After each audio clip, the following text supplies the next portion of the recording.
Bonjour et bienvenue dans le podcast Démesuré, votre dose de boost entrepreneurial pour bien vivre l'entrepreneuriat au quotidien. Je m'appelle Marjorie et je suis ancienne gestionnaire de clientèle en banque. Il y a quelques années, je me suis échappée des agences bancaires pour vivre librement, me réaliser à travers ma créativité et devenir ce dont j'avais toujours rêvé, chef d'entreprise sur le web.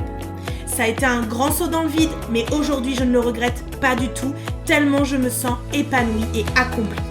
Aujourd'hui, j'accompagne les femmes entrepreneurs à passer à l'action pour communiquer de façon stratégique et authentique pour vivre sereinement de leur business avec efficacité. Grâce à mon profil atypique, mi-stratégique, mi-énergétique, avec mon programme signature Manifesting Magic, j'offre à mes clientes une aide et un soutien à 360 degrés dans leur aventure entrepreneuriale digitale. Dans ce podcast, vous ne trouverez pas de conseils magiques ou de solutions miracles, mais un vrai partage d'expériences et de connaissances sans tabou ni faux semblants.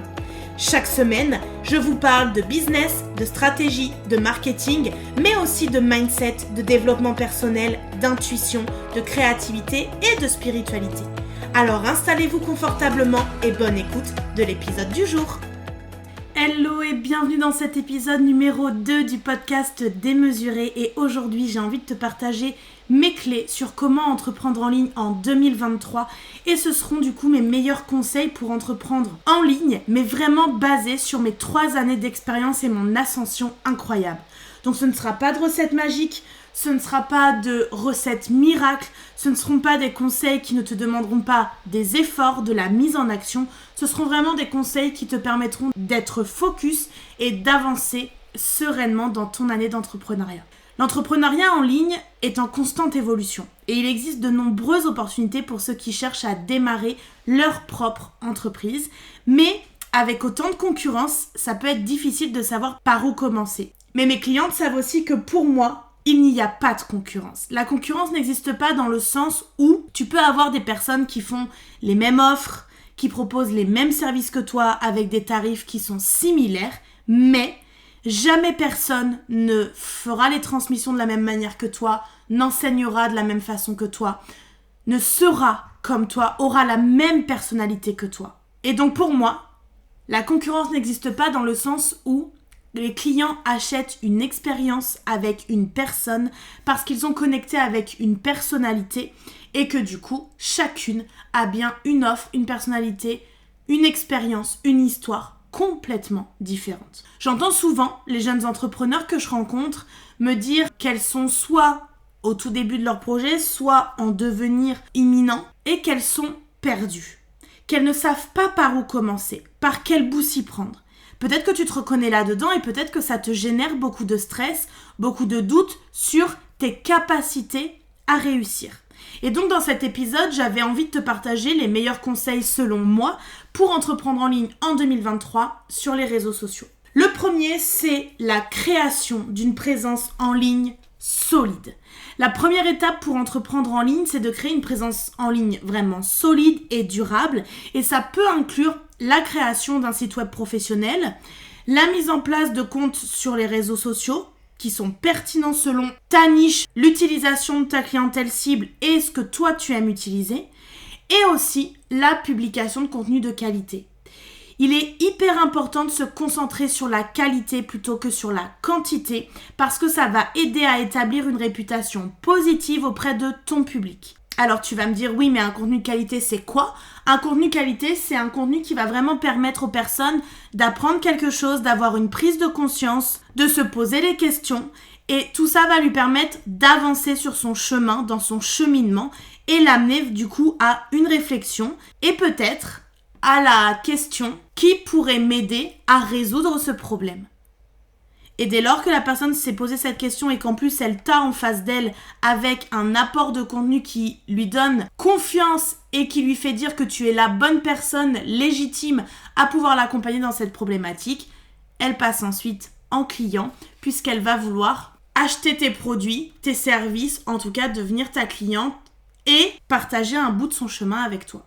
Assure-toi également que ton site internet, tes pages de vente sont faciles à naviguer, à utiliser sur téléphone. On sait aujourd'hui que 80% des achats en ligne se font sur des smartphones et c'est important que tes sites, tes pages de vente, tes pages de redirection, tout ce qui concerne ton business et là où les gens peuvent acheter tes produits ou tes services, qu'ils soient optimisés pour les moteurs de recherche, donc avec les mots-clés, le référencement pour augmenter ta visibilité en ligne.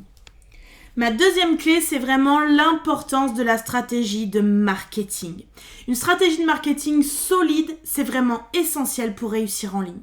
Ça peut inclure la publicité payante, le marketing par email, les newsletters, le marketing de contenu et les réseaux sociaux, on vient d'en parler. J'ai même envie de vous dire que si vous voulez vous démarquer, c'est essentiel, c'est un immanquable. Comment vous pouvez vous démarquer aujourd'hui en ligne? Tout simplement en étant vous-même. Je sais que ça paraît facile à dire et quand on l'entend, on se dit oui, évidemment. Mais vraiment, le fait d'être dans l'humanité, de dévoiler les coulisses, le fait qu'on est la même personne que notre clientèle cible, qu'on vit les mêmes choses au quotidien et qu'elle ne nous idéalise pas et qu'elle voit vraiment qu'il y a une relation possible puisqu'on est en face à face sur un niveau égal et qu'on peut créer une relation de confiance, ça va être essentiel que tu puisses partager qui tu es, ton quotidien, tes valeurs, ton authenticité, ta vulnérabilité, tes questions, tes pensées, tout ce en quoi ton client idéal peut se reconnaître. Et donc pour ça, il va être important de comprendre ton public, ta cible, qu'on peut appeler aussi le persona, un avatar, une cible ou un client émotionnel idéal et d'adapter ta stratégie de marketing en conséquence. Le client émotionnel idéal est très important à travailler parce qu'il vient vraiment montrer comment on peut aller toucher la personne en plein cœur émotionnellement et comment vous pouvez connecter vous par vos points de similitude, par les histoires similaires que vous avez pu vivre et que vous pouvez partager ensemble. Ça va être donc important de pouvoir utiliser des outils d'analyse pour pouvoir suivre les performances de votre stratégie de marketing et apporter des ajustements si nécessaire. Et donc ça, vous allez pouvoir aussi le déterminer par rapport à un autre métrique hyper important qui est votre message. Le message que vous portez, il doit être impactant puisqu'il doit aider les personnes à qui vous parlez à régler un problème, un besoin, une douleur, une frustration. Donc je vous invite à vous questionner sur quelle transformation vous voulez leur apporter à cette clientèle. Pensez, je pars d'un point A, d'une situation actuelle, d'une situation vécue actuellement, à un point B qui est la situation souhaitée, l'objectif, le but visé. Quel est le chemin que vous voulez qu'elles empruntent entre ces deux points? Un client, il va acheter deux choses. Il va acheter vous en tant que personne, comme je vous disais tout à l'heure, c'est votre élément de démarcation, c'est vous, et la transformation que vous allez lui proposer. Mais c'est certainement pas un produit, un service, un nombre de coaching, la qualité d'un produit, d'un cadeau, peu importe. Ce qu'il va vouloir acheter, ce n'est ni le produit, ni le service, et encore moins un outil. Ce qu'il va vouloir acheter, c'est vous, votre expertise, votre histoire et la transformation que vous allez pouvoir lui apporter dans cette expertise. La troisième clé, c'est la nécessité d'avoir une vision d'entreprise et une planification financière solide. Avoir une vision, être connecté à sa mission, c'est ce qui nous guide, c'est ce qui nous montre le chemin que l'on emprunte pour entreprendre. Sur ce chemin, on avance avec notre vision en ligne de mire, là où on va, la direction que l'on prend, et notre mission à nos côtés qui nous anime, qui nous donne envie d'avancer et d'avancer étape par étape. Être leader visionnaire, c'est toujours avoir un temps d'avance. Donc ça va nous demander d'être connectés à notre vision, de voir si nos actions nous permettent d'avancer vers cette vision, et ça va nous demander aussi d'avoir du coup une planification financière solide parce que elle va nous permettre de savoir où on va financièrement et la plupart du temps aussi de calmer des peurs, mais surtout de montrer la viabilité et la rentabilité de votre entreprise. Assurez-vous du coup de comprendre les coûts impliqués dans la création et la gestion de votre entreprise en ligne et aussi les sources potentielles de revenus. C'est pour ça que moi j'enseigne dans mon programme phare Manifesting Magic la capacité à créer des revenus récurrents. Ça va nous permettre du coup d'avoir une vision sur les mois à venir, de savoir quels sont les investissements possibles et donc d'établir un budget pour notre entreprise et de le suivre de près. Moi, ce que je vous invite à faire, et on en parle trop peu, c'est de penser trésorerie avant tout. C'est plus important que de se concentrer sur le chiffre d'affaires. Et moi, je le fais avec un tableur Excel.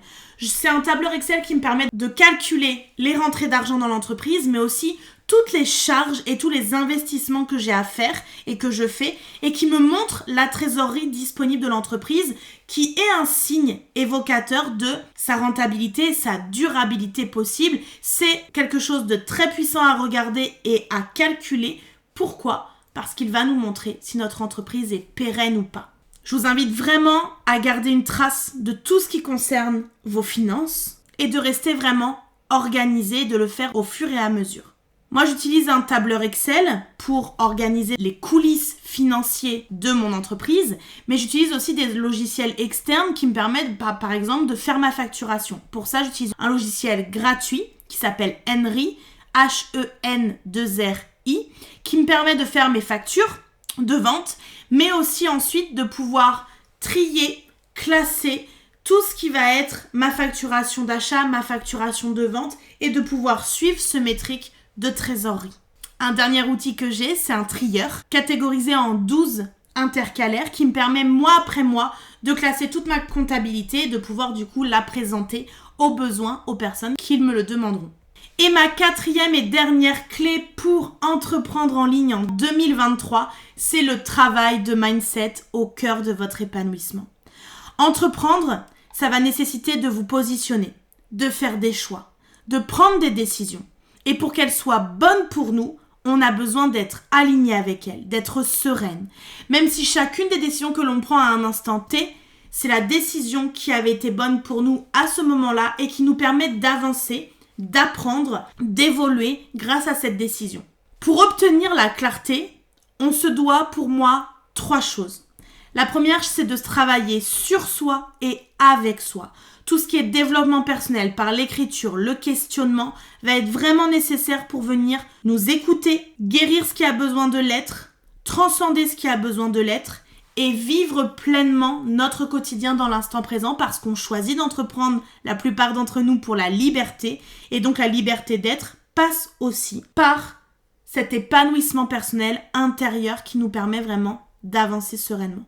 La deuxième chose, ça va être le temps pour soi, ce que moi j'appelle les me time, qui permettent vraiment de remplir sa jauge de joie et de bonheur et qui nous permettent du coup d'activer notre pouvoir personnel concernant notre créativité et donc nous permettre de créer des contenus, être inventive, être innovante, qui sont des qualités essentielles pour entreprendre en ligne actuellement. Et la troisième partie, ce sont les rituels d'élévation spirituelle de nos fréquences vibratoires parce qu'elles sont là vraiment pour nous élever spirituellement, énergétiquement et pour venir penser des plaies et nous mettre dans une énergie d'action tournée vers le futur avec des actions dans le moment présent pour nous permettre d'avancer petit pas par petit pas vers notre grande vision, ce pourquoi on a décidé d'entreprendre. Une entrepreneur qui se sent bien, c'est une entrepreneur qui arrive à se rendre visible et qui attire à elle de belles opportunités.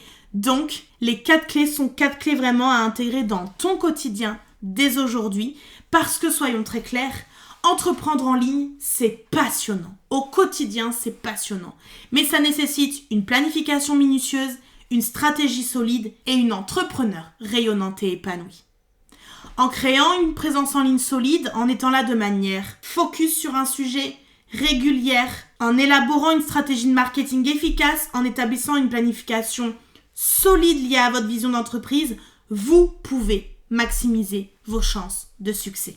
Et pour ça, pour moi, les qualités essentielles pour accéder à ces 4 clés, ce sont la patience, la régularité, la persévérance, la détermination et le courage. Ce sont les maîtres mots pour moi de votre réussite, de votre business en ligne en 2023. Merci d'avoir écouté cet épisode. Si cet épisode vous a plu, n'hésitez pas à le partager autour de vous et laissez-moi un commentaire et 5 étoiles.